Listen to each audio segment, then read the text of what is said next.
पिछले एक हफ्ते से एक कहानी चलाई जा रही कि यूएस एड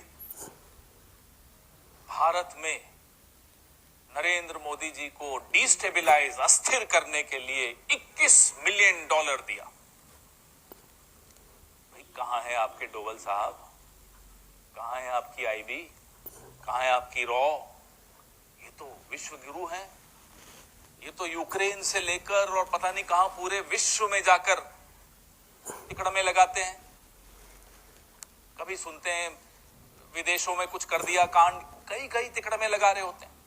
तो जब इतनी तिकड़मे आप विदेशों में लगाते हो, आपके देश में 21 मिलियन डॉलर आया, तो ये तो आपके चेहरे पे तमाचा क्यों आने दिया? फिर बोलते नहीं नहीं नहीं नहीं 2012 में जब यूपीए की सरकार थी तब आया था। तो 14 का रिजल्ट जो आपका पक्ष में आया, क्या आप उस पैसे से जीते? Watching city 360। आज मैं एक इशू पे बात करना चाहूँगा जिसकी चर्चा काफ़ी हो रही है पॉलिटिकल सर्कल्स में। USAID ने जो फंड वो लोग दे रहे थे, उस फंड को बंद कर दिया गया और मीडिया में ये बताया गया है, ऐसी खबरें आई हैं कि उस फंड को दिया गया था सरकार को डिस्टेबलाइज करने के लिए। ऐसी भी खबरें आ रही हैं कि हिंदुस्तान की सरकार को डिस्टेबलाइज करने के लिए दिया गया था। लेकिन इंडियन एक्सप्रेस में जो एक खबरें छपी हैं और उसके आधार पर ये पता चलता है कि वो जो रकम आया था यूसेड द्वारा, वो बांग्लादेश में दिया गया था और वो ट्रेस हुआ है कि उतना सारा अमाउंट बांग्लादेश गया है और वहाँ की सरकार को डिस्टेबलाइज करने की कोशिश की गई।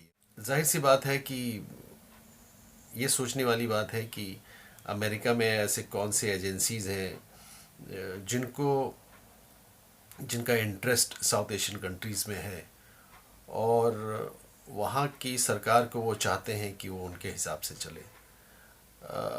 ये बड़ा ही पेचीदा मामला है और बहुत सारी चीज़ें हैं।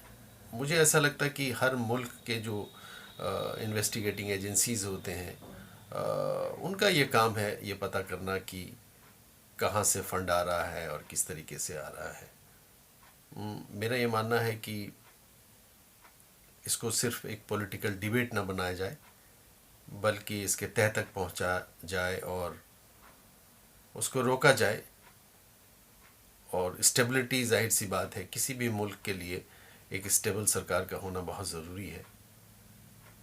और मुझे ऐसा लगता है कि जहाँ तक हिंदुस्तान का सवाल है, we all look forward for a stable government, ताकि जो प्रोग्रेस है, जो इम्प्लीमेंटेशन ऑफ गवर्नमेंट पॉलिसीज़ है, वो सुचारू ढंग से चलता रहे और लोगों को उसका फ़ायदा मिलता रहे। Thank you very much for watching this episode of City 360.